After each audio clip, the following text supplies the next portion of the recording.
Tout le monde connaît le confinement, l'un des rares événements qui a touché la planète entière. Au-delà d'une Coupe du Monde ou des Jeux Olympiques, nous avions tous la volonté de ne faire qu'un.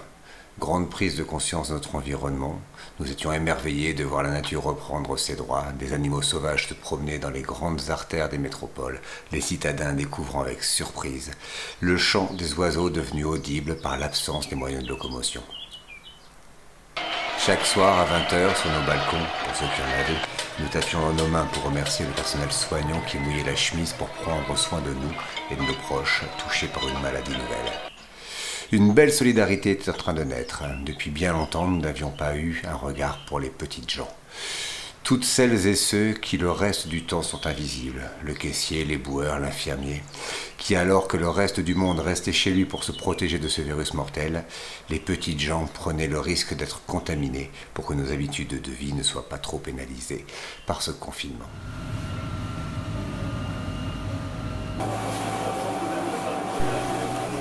Alors, laissez-moi vous parler de ces invisibles. Ils viennent des Philippines, d'Ukraine, d'Inde ou de Grèce. A master on the small boat, but it's very important, I think, to explain what it...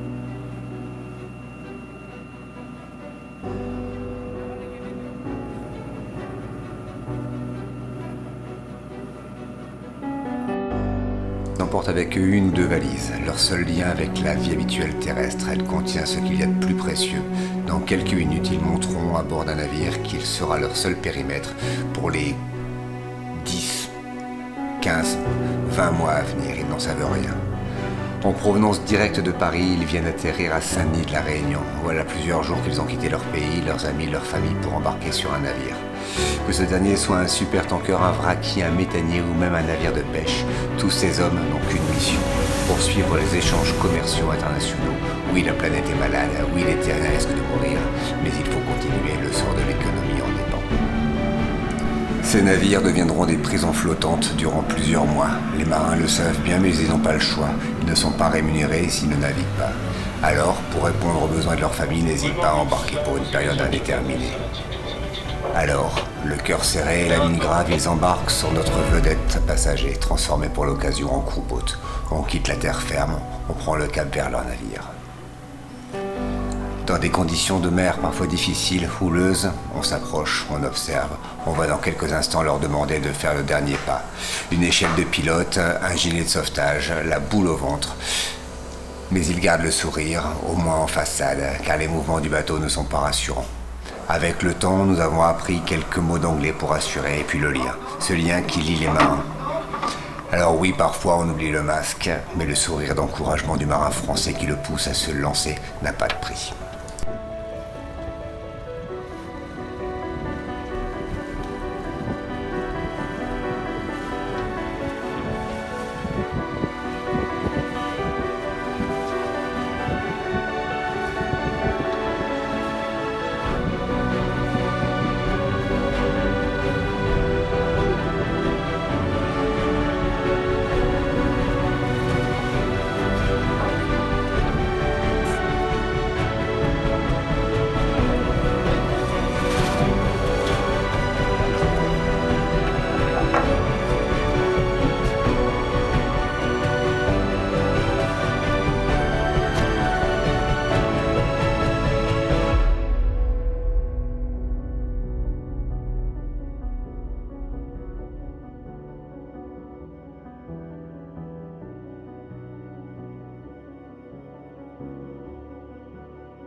Au travers de cette activité de crew change, nous, équipage du Grand Bleu, avons très prétentieusement eu le sentiment de contribuer à l'esprit de corps qui unit les marins.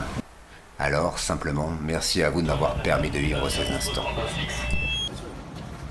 Please enjoy. Okay, vacation for you. Okay, thank you guys.